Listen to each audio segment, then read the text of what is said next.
Hello, my name is Tylluan. I'm a solitary pagan witch, I'm an author and the founder of the Wolf and Howl Press, and today's little chat is about magical storytelling. Now, the problem with storytelling really is that we don't tell stories as stories much anymore. We tend to read a book. You know, with small children, the important thing is to get them reading, not really to tell them stories so they can tell stories. But when I was a girl, and certainly long, long before that, we did still tell stories. Nonsensical ones half the time, but there was that element of telling a story. And I've always tried to tell my own children stories about grandparents, great-grandparents, things I remember, little snippets before they're lost forever. It's such a pity when they are. Now, why do we want to do magical storytelling? Partly because it helps us to work through our problems. You know, one of the big problems on a spiritual path is that we can grind to a halt. We come to a standstill. And we've really got to look at why this happens and how we can start to get it moving again. And one method that's quite nice is telling ourselves stories where we are actually creating our own myth, if you like, our own legend. I mean, my mother was incredibly good at it. I mean, she tell stories, and they were complete fantasy. They really were. But on some level, they must have worked for her. You know, they helped her perhaps make sense of her own life. And I think, provided you're not setting out to actually deceive people, and there's no reason you shouldn't keep your stories to yourself if you want to, I don't see there's any harm in them at all. They can be very, very helpful. You know, I think the thing about modern life in particular is that we're not terribly proactive with what we do. We have a tendency to want to be entertained. And entertainment can be a very insidious thing.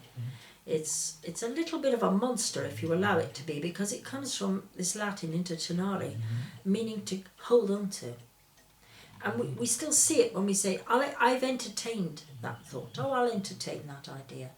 We'll entertain it. We'll hang on to it. And that's what entertainment does. It hangs on to you. And it stops you. If you're not careful, it's nice if you're shattered and you're too tired to do anything. But often it keeps you that way. It keeps you suppressed. Whereas storytelling is something active you do. You create these stories for yourself. You're creating another world. Again, I've had a few notes here today because I've done quite a few videos and I want to try and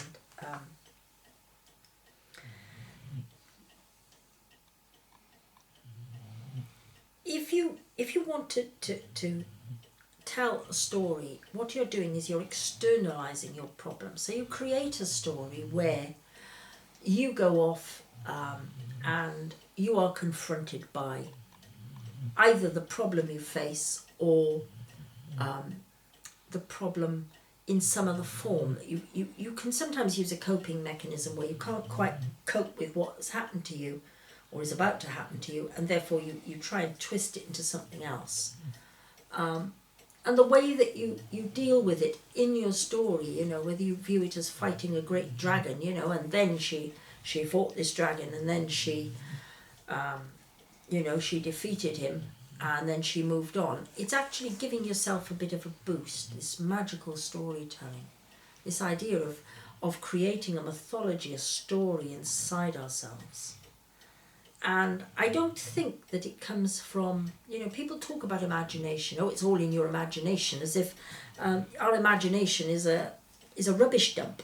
Well, it isn't. Our imagination is a very precious place. Children have wonderful imaginations, you know. I listen to my grandchildren sometimes and I think, oh, wow, that's amazing.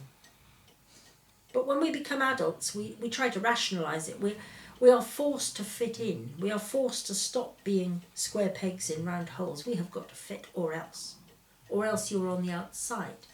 And of course, what magical storytelling does, it creates a world where you are on the inside. You are at the centre of it, you know. I used to do it. I used to write this long-running saga when I was about 11. It went on for years.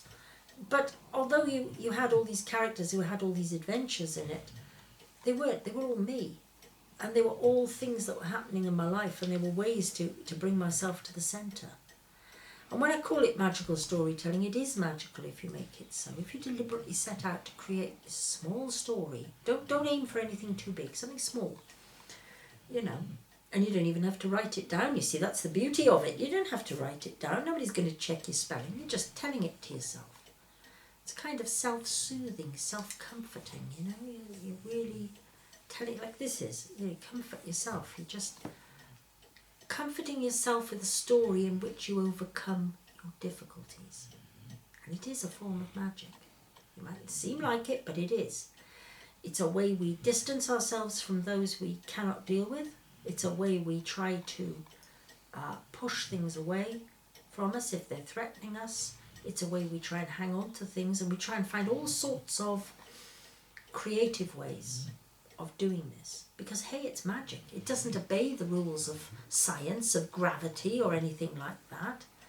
You know, we can be walking on the ceiling, we can be flying through the air, we can change into animals, we can do all sorts of things. And it really, really does make you think. It makes you very creative mentally. It's a form of, I suppose it's a form of creative workout, really.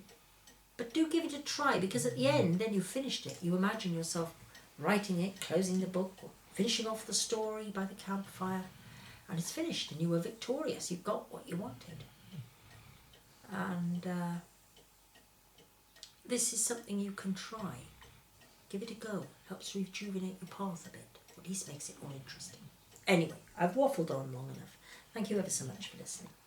Thank you. Goodbye.